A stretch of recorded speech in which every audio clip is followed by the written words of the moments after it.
नमस्कार दोस्तों, मेरा नाम है गगन और स्वागत है आज की इस वीडियो में जहां हम बात करने वाले हैं टाटा नेक्सॉन काजीरंगा एडिशन के बारे में और नेक्सॉन के ओवरऑल पॉजिटिव्स और नेगेटिव्स के बारे में।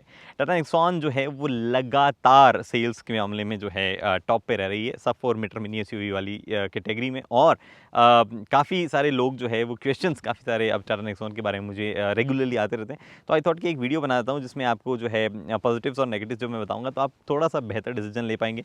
नेक्सॉन जो है मैंने सबसे पहले जब चलाई थी उसके बाद से अब तक काफ़ी सारे छोटे मोटे अपडेट्स आए हैं, तो उन सब को नज़र में रख के जो है मैं बात कर लेते हैं कि क्या सब चीज़ें हैं। सबसे पहले इसके बारे में बात करते हैं काजीरंगा के बारे में। ओके, तो चाबी से शुरुआत करें तो चाबी जो है वो वैसी की वैसी है जैसे हमने बाकी नेक्सॉन मॉडल्स में देखी है। फोकस क्यों नहीं हो रहा है?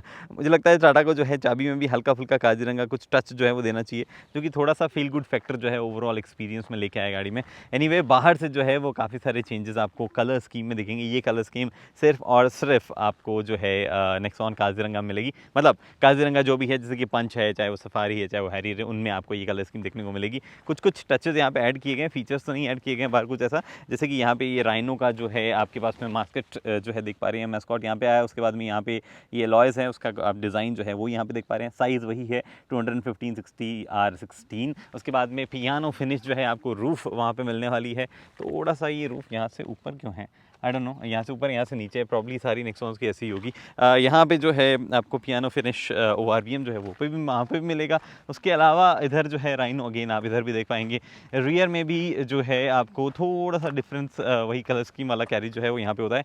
आई थिंक ये मुझे कलर बहुत अच्छा लगता है ओवरऑल। आई थिंक काफ़ी लोगों को ये कलर पसंद आएगा। कुछ भी ऐसी पोलराइजिंग ओपिनियन जो है इस पर्टिकुलर कलर के लिए मुझे नहीं लगता वो यहाँ पे होगी। डार्क जो है वो भले ही मेंटेन करने में मुश्किल हो, बट ये वाला तो मेंटेन करने में भी जो है कोई आपको इशू नहीं देगा। उसके बाद में अंदर की तरफ काफ़ी सारे चेंजेस हैं और काफ़ी सारी चीज़ें जो है, काफ़ी सारे फीचर्स जो है वो भी ऐड किए गए हैं। क्या चेंजेस है, क्या फीचर जो है अंदर की तरफ ऐड किए गए हैं? वेल, सबसे पहले आप देखेंगे तो जो इंटीरियर है उसमें ही अपने आप में फ़र्क है। यहाँ पे ये जो आप पर्टिकुलर वुड का ट्रीटमेंट देख पा रहे हैं, ये प्लास्टिक पैनल है बट ये वुडन फिनिश जो यहाँ पे दी गई है वो एक अच्छी चीज़ लगती है। उसके बाद में आपको सीट्स जो है वो डेफिनेटली उसमें भी बड़े चेंजेस हैं। मतलब सीट्स की जो चाहे वो आप बात करो मटेरियल का, वो भी चेंज हुआ है और साथ ही में जो सीट्स की फिनिश, मतलब जो कलर कॉम्बिनेशन वो भी चेंज हुआ है। इधर आप ये देख पा रहे हैं, ये अगेन राइनो यहाँ पे बना हुआ है और टिपिकल जैसा टाटा हमेशा से हम देखते हैं कि उसमें यहाँ पे जो है ये देखो ये क्या बना हुआ है, टाइगर बना हुआ है, क्या बना हुआ है। तो बस ये वो आपको सजेशन दिया जाएगा कि ये बंद रखो वरना टाइगर और राइनो जो है आपस में बैठ सकते हैं भैया। एनीवे, यहाँ पे जो है सीट जो है फ्रंट वेंटिलेटेड है, ये एक बड़ा फीचर अपडेट आया था। वेंटिलेशन थोड़ा एक्सेस करना थोड़ा मुश्किल से है, इधर से है, लेकिन यहाँ से 3 लेवल पे आप वेंटिलेशन जो है वो कर सकते हैं। ये जो पर्टिकुलर, ओके वो चालू हो गया, वो आवाज़ काफ़ी करता है तो मैं बंद कर देता हूँ उसको। ये मैंने बंद कर दिया है। इधर आपके पास में आपको एयर प्यूरीफायर जो है वो भी यहाँ पे देखने को मिल जाएगा।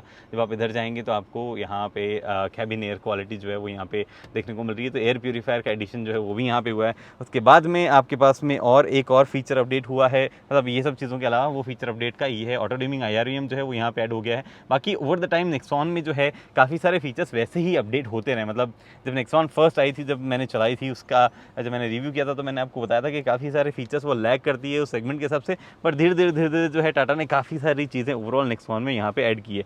एनीवे, ये सब चीज़ें जो ऐड हुई है ये सब एक प्राइस पॉइंट के साथ में आते हैं। 69,000 रुपीज़ आपको एक्स्ट्रा देने पड़ेंगे टाटा नेक्सॉन काजीरंगा एडिशन के रेगुलर जो नेक्सॉन है उसके ऊपर। पेट्रोल डीजल आप जिसमें भी ये खरीदना चाहो उसमें, और ये जो फीचर्स दिए जाते हैं अब ये वर्थ है या नहीं है ये आप डिसाइड कर सकते हो। और 69,000 एक शोरूम में एडिशन है। अगर आपको ओवरऑल मतलब ऑन रोड जाओगे तो उसमें RTO और इंश्योरेंस वगैरह काफ़ी सारी चीज़ें और ऐड हो जाती है। इंश्योरेंस से याद आया कि अगर आपको कार इंश्योरेंस रिन्यूअल करना है एको के साथ में तो आपको दुनिया भर के फॉलोअप नहीं लेने पड़ते हैं, आपको कोई भी फ़ोन कॉल नहीं करने पड़ते हैं और आपको कोई भी पेपर वर्क भी नहीं करना पड़ता है। आप सोच रहे होंगे कि ऐसा थोड़ी ना होता है, इतना ईजी थोड़ी ना होगा। ट्रस्ट मी, एको इंश्योरेंस जो है वो वन स्टॉप सॉल्यूशन है आपके कार इंश्योरेंस से जुड़ी सारी ज़रूरतों का। जो एको ऐप है वो आपको सारी इन्फॉर्मेशन दे सकता है, कोटेशन से लेके पॉलिसी खरीदने तक और इवन क्लेम तक भी। और रिन्यूअल के टाइम पे बहुत ही इजी प्रोसेस है, आपको instant 1 tap renewal on the app का ऑप्शन मिलता है। और क्लेम के टाइम पे क्या करना है, यूजुअली थोड़ा सा टफ पार्ट होता है क्लेम वाला, बट एको ने आपके लिए ये भी ईजी कर दिया है। आपको बस टैप और अपलोड करना है और हो गया। इस डिजिटल एरा में जब हमें सब कुछ ऐप पे मिलने लगा है तो कार इंश्योरेंस क्यों ना। Download the echo app and get your free insurance code right now, links in description. अब बात करते हैं प्रोज एंड कॉन्स की, जिस चीज़ पे प्राइमरली ये वीडियो बेस होना था। टाटा नेक्सॉन को आए हुए लंबा टाइम जो है यहाँ पे हो गया है और काफ़ी अच्छी सारी चीज़ें प्रोज एंड कॉन्स के मामले में काफ़ी लोगों को पता चल गई है। बट टाटा ने ओवर द टाइम इसमें अपडेट करके काफ़ी सारी चीज़ों को जो कहते हैं ना चेक कर दिया कि भैया ये चीज़ की दिक्कत है, हमने ये कर दिया, इस चीज़ की दिक्कत हमने ये कर दिया। बट अभी भी कई मोटा मोटी चीज़ें जो है वो रह जाती है। सबसे बड़ा प्रो यानी कि पॉजिटिव जो है वो टाटा नेक्सॉन के बारे में है, ओवरऑल रॉबस्ट बिल्ड। अब मैं जब रॉबस्ट बिल्ड की बात करता हूँ तो मैं हर एक चीज़ की बिल्ड क्वालिटी की बात नहीं करता हूँ, मतलब वो प्लास्टिक एलिमेंट्स और मेटल या फिट एंड फिनिश उन सब चीज़ों की एक साथ बात नहीं कर रहा हूँ। मैं बात कर रहा हूँ ओवरऑल जिस हिसाब से गाड़ी बनी है, उसकी स्ट्रक्चरल रिजिडिटी जो है उसकी हम बात करते हैं, वो बहुत ही बेहतरीन है। एनकैप में टेस्ट ये गाड़ी हो चुकी है, उसके बाद में कई लोगों ने अपने हिसाब से इसको टेस्ट कर लिया है और गाड़ी काफ़ी हद तक सेफ़ जो है वो निकल के उसमें से आई है, जो कि एक बेहतरीन चीज़ के बारे में है। उस बिल्ड के बारे में कोई शिकायत नहीं है। सस्पेंशंस वगैरह ओवरऑल जिस तरह की क्वालिटी जिनकी नज़र आती है वो भी काफ़ी बेहतरीन है।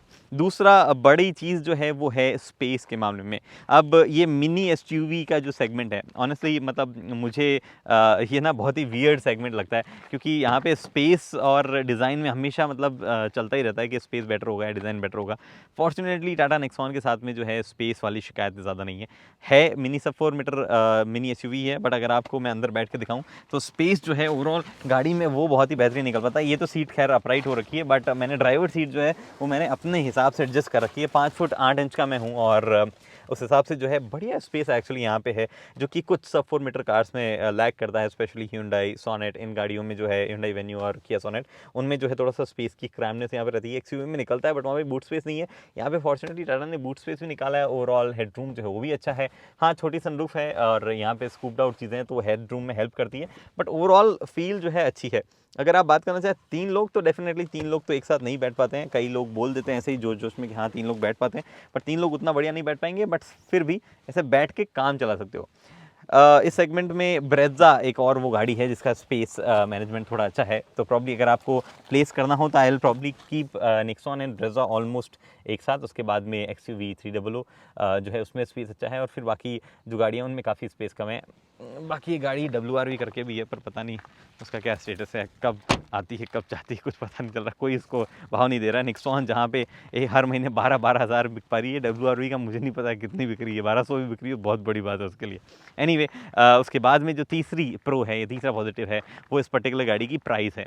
टाटा ने हमेशा ये मेक श्योर किया है कि प्राइस जो है ओवरऑल इस गाड़ी की वो इस हिसाब से रहे कि लोगों को जो है ज़्यादा प्रॉब्लम ना हो, ज़्यादा ओवर प्राइस ना लगे। तो आपके जो लोअर मॉडल्स हैं वो आपको काफ़ी ज़्यादा वैल्यू फॉर मनी नज़र आएंगे कई चीज़ों में, स्पेशली जो XM ट्रिम है वो काफ़ी वैल्यू फॉर मनी नज़र आएगा। और ये एक रीज़न है कि बहुत ज़्यादा लोग जो है मिड ट्रिम को यहाँ पे टाटा नेक्सॉन के साथ में ले लेते हैं, जो कि अपने आप में एक बड़ी चीज़ है और वो सेल्स को काफ़ी ज़्यादा ग्रोथ ड्राइव करती है। इनफैक्ट कई लोग जब अल्ट्रॉस लेने जाते हैं तो वो जो है टाटा नेक्सॉन पे इजीली शिफ्ट हो जाते हैं because of the thin price difference.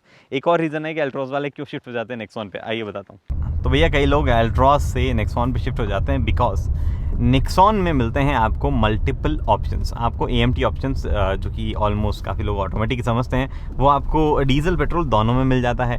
आपको मैनुअल तो मिलता ही मिलता है, जो कि आपको अल्ट्रॉस में वो ऑप्शंस नहीं मिल पाते हैं। तो ऑप्शंस के मामले में जो है नेक्सॉन में भले ही एक प्योर ऑटोमेटिक ना हो, लेकिन आपको मतलब AMTs जो हैं वो आपको मिल जाते हैं, तो वो कई लोगों की कमी पूरी कर देते हैं, which is a very nice thing, जो कि कई बार गाड़ी चूज़ करने में लोगों को काफ़ी मदद करता है। ऑप्शंस जो है वो होना वहाँ पे हेल्प करता है। हमने ये चीज़ किया सोनेट वगैरह के साथ में भी देखी है, सेल्टोस वगैरह के साथ में भी, कि मल्टीपल ऑप्शंस होना जो है वो हमेशा मैन्युफैक्चरर के फेवर में जाता है अगर उनको सेल्स ज़्यादा करनी है तो ये एक और प्रो जो है वो इसके बारे में, यहाँ पे गाड़ी के बारे में हो गया। फिर एक और ऐसी चीज़ है जो कि है एवरेज बट वो पॉजिटिव में फॉल करती है। क्या एवरेज है?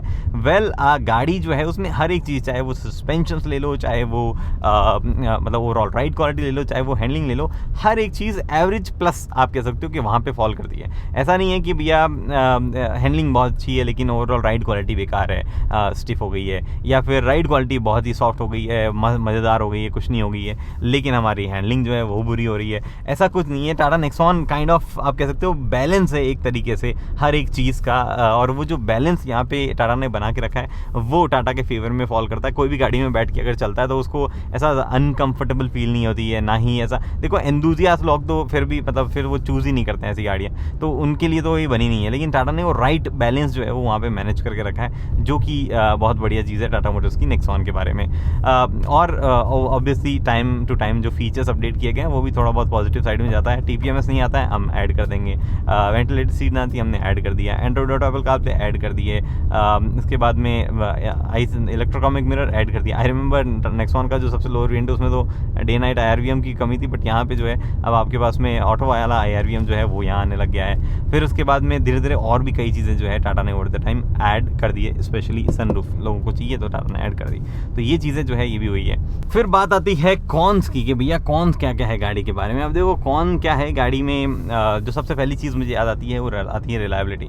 ऐसे कितने ही इंसिडेंट्स मैं देख चुका हूँ जहाँ पे ओनर जो हैं वो पर्टिकुलर गाड़ी खरीदते हैं, उसके बाद में जो चीज़ जिस हिसाब से मेंशन की गई है वो फीचर उस तरीके से काम नहीं करता है, रिलायबिलिटी के इश्यूज़ आ रहे हैं, ख़राब हो जाते हैं, या इंजन और गियरबॉक्स से जुड़े हुए इश्यूज़ आ रहे हैं। मैं ऐसा नहीं बोल रहा कि बहुत ज़्यादा हैं, बट बाकी कार्स के कंपैरिजन में थोड़े ज़्यादा हैं, तो वो रिलायबिलिटी वाला क्वेश्चन वहाँ पे आ जाता है। जिस तरफ से लोग जो टाटा की एक्सेप्टेबिलिटी जहाँ बड़ी है, वहाँ पे बहुत सारे वो लोग हैं जो मारुति से यहाँ पे शिफ्ट हुए हैं या फर्स्ट टाइम बायर्स हैं, और उन्होंने जो है एक हल्का सा संशय उनके दिमाग में ऑलरेडी उस चीज़ के बारे में था, और थोड़ी सी भी प्रॉब्लम आने के बाद में जो है वो बहुत है। आप अगर यूट्यूब वगैरह पे जाके सर्च करेंगे टाटा नेक्सॉन प्रॉब्लम्स, तो आपको काफ़ी सारी चीज़ें जो है वहाँ पे देखने को मिलेगी। हाउएवर पुराने वीडियोस मत देखिएगा, क्योंकि ओवर द टाइम काफ़ी सारी चीज़ों में सुधार हुआ है, लेकिन जो भी प्रॉब्लम आपको नज़र आती है उसके बारे में इंक्वायरी करें नए ओनर्स वगैरह से कि क्या उनको इशूज़ आ रहे हैं नहीं आ रहे, स्पेशली उन लोगों से जिन्होंने 10-12 हज़ार किलोमीटर चला ली गाड़ी को। तो ये कुछ चीज़ें हैं, मतलब रिलायबिलिटी वाली बात है। और भी नेक्स्ट कौन जो है उस पर हम जंप करते हैं, वो मेरे ख्याल से होगा सर्विस नेटवर्क। अब टाटा का सर्विस नेटवर्क वैसे तो काफ़ी फैला हुआ है, मतलब सफिशिएंटली फैला हुआ है, बट सर्विस हिट और मिस वाली चीज़ है कि मतलब कई सर्विस सेंटर्स में की रिपोर्ट बहुत अच्छी है, मतलब वो कस्टमर सेटिस्फैक्शन भी उनका अच्छा है, सर्विस जिस तरीके से कर रहे हैं वो भी अच्छा है, बट कई service centres on the other hand ना ही वो कस्टमर का प्रॉपरली ख्याल रख पा रहे हैं और ना ही गाड़ी का प्रॉपरली वो ख्याल रख पा रहे हैं। तो वो एक अगेन हिट और मिस वाली चीज़ यहाँ पे आपके एरिया में कैसा है, आपका किससे पाला पड़ता है, उस वाली चीज़ जो है वहाँ पे काउंट होती है। जो अगली बड़ी नेगेटिव चीज़ है वो एक ऐसी चीज़ है जो कि आई थिंक अब टाटा नेक्सॉन के साथ में रहेगी लास्ट तक, एंड तक, वो नेक्स्ट जनरेशन जो है उसके साथ में ही सॉल्व होगी, और वो है टाटा नेक्सॉन की ओवरऑल फिनिश जो है हर जगह की। आप गाड़ी में हर जगह है किसी न किसी तरीके की कमी जो है वो निकाल सकते हैं। फॉर एन इंस्टेंस आप मतलब क्या है, कोशिश ज़रूर की गई है हर एक चीज़ों की आगे पीछे करने की। फॉर एन इंस्टेंस यहाँ पे एक रेगुलर टेप लगी हुई है, जो इलेक्ट्रिकल टेप जो आती है वो लगी हुई है, एंड ऐसी कई छोटी मोटी चीज़ें जो है वो आपको देखने को मिलेगी गाड़ी में थ्रू आउट, चाहे फिट एंड फिनिश की बात हो, रबर बिडिंग्स की बात हो जो बीच में जा रही हो, चाहे वो पैनल्स किस तरीके से आपस में मिल रहे हैं उनकी बात हो, चाहे वो इंजन जो है स्मूथनेस उसकी बात हो, 3 सिलेंडर वाले की, क्लच किस तरीके से रिलीज़ हो रहा है, AMT किस तरीके से काम कर रहा है, हर एक चीज़ में आपको ऐसे लगेगा कि ये पूरा 100% जो है वहाँ पे काम नहीं हुआ है। कुछ जगह आफ्टर थॉट प्रोसेस है, कुछ जगह कुछ और है, और ये चीज़ें जो है इंप्रूव करने की कोशिश की है। मैं ये नहीं बोल रहा हूँ, प्रॉब्ली ये टेप यहाँ पे आने का रीज़न शायद ये हो सकता है कि वाटर सीपेज या कुछ भी इशू कहीं आ रहा हो, उसको जो है ये अवॉइड करता है, which is all fine. But अगर आपको वो प्रॉपर फिट एंड फिनिश चाहिए, हर एक चीज़ जो है ऑन प्लेस चाहिए, ऐसी गाड़ी अगर आपको चाहिए, तो शायद नेक्सॉन में वो नेक्स्ट जनरेशन में जब हर एक चीज़ रीडिज़ाइन होगी फ्रॉम स्क्रैच, तभी वो चीज़ आ पाएगी। फिलहाल जो है वो आपको छोटे मोटे निगल्स जो है वो आपको फेस करने पड़ेंगे। वो एक चीज़ ऐसी है जो कि अगेन जैसे मैंने पहले भी बोला कि सर्विस सेंटर्स जो हैं वो भी टाटा की हिट और मिस है। कुछ जगह पे बहुत बढ़िया आपको मिल जाएंगे, कुछ जगहों पे लोग जो है लगातार कंप्लेंट्स करते जा रहे हैं। तो आपकी किस्मत कैसी रहती है उस पर डिपेंड करता है, और ये निगल्स जो है अगर आपकी नज़र उन पे जाती है बार बार, तो फिर आपके लिए जो है नेक्सॉन एक मतलब वो कार नहीं होगी जो प्रॉब्ली आप बाय करना चाहेंगे। बाकी तो जो मुझे ओवरऑल लगता है वो मैंने इस वीडियो में बता दिया है। अगर आपको किसी भी तरीके की कोई और सवाल है नीचे कमेंट सेक्शन आपके लिए खुला है। फिलहाल दोस्तों इस वीडियो में इतना ही। उम्मीद करता हूँ वीडियो पसंद आई है। पसंद आई है दोस्तों लाइक शेयर सब्सक्राइब आप कर सकते हैं। अगले वीडियो को दोस्तों हेलमेट पहनिए, सीट बेल्ट पहनिए, सुरक्षित चलिए। धन्यवाद।